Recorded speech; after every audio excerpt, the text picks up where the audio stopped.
Tourism is big business in Central Oregon. I'm Steve Coffey with today's Take 5 on News Talk 1110 KBND. Next month, the USA Cycling National Cyclocross Championships come to Bend. In January, construction contractors and others from around the state will be attending the Oregon Construction Conference. Doug LaPlaca, president of Visit Bend, says everyone wins when these kind of events come to Bend. Any kind of group travel for Bend's tourism industry is of paramount importance. And the reason why is that Bend traditionally has lived and died off of what we call leisure travel. And that means people just coming to Bend, not part of an organized group, to vacation. The problem with leisure travel is that it will ebb and flow with economic conditions.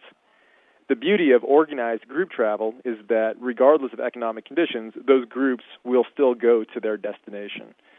So it is critical that Bend continues to get better in competing for large group business.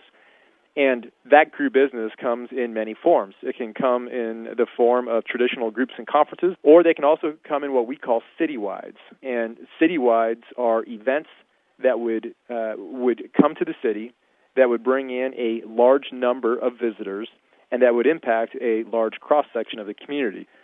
When we refer to citywides, we are referring to groups that would stay in multiple hotels and would bring in 2,000 or more people to the community. That's why you're so excited about the bicycle events happening in Bend.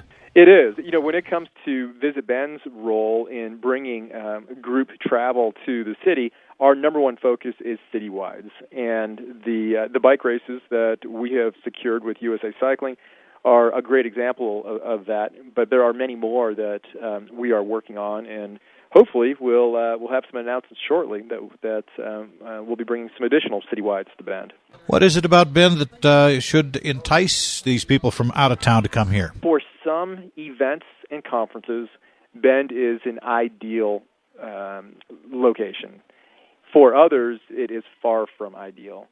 And the biggest obstacle that we have in attracting large group business is, not surprisingly, the accessibility into our city. But on the other side of the coin, Bend offers some unique attributes that other meeting destinations do not have. And most of those are associated with our natural resources, our recreational opportunities, and our quaint town. It's by no means an easy solution for our economic condition in this city, but it's certainly a viable strategy that Visit Bend, along with several players in the tourism industry, are pursuing aggressively. You're going to recognize that you can't get them all, because there are some groups and organizations that are looking for specific things that, if they were here, it wouldn't be Bend anymore. That's right. That's a great point. And an analogy that I've used before is, if you are a multinational corporation and you are looking for the ideal location for your annual sales meeting that would bring people in from across the country or the world, Bend is probably not going to be your number one choice, because again, it is a difficult destination to reach from many cities.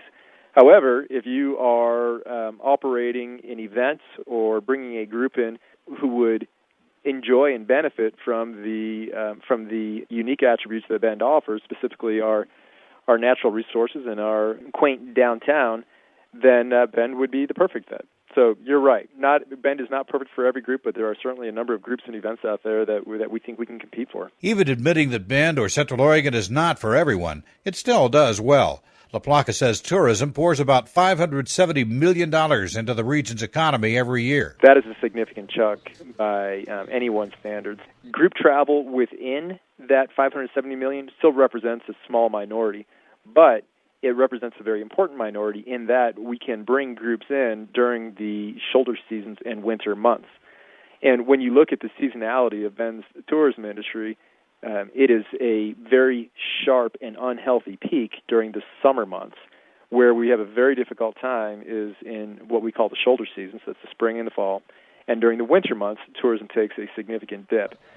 So we look for large citywide events that would happen during those shoulder seasons and winter months. If we can target those groups and bring them in when leisure travelers are not in Bend, that is a great way for us to soften the seasonality of our tourism economy. Doug LaPlaca is president and CEO of Visit Bend. I'm Steve Coffey. Take 5 is a presentation of 1110 KBND Radio News. Depend on us.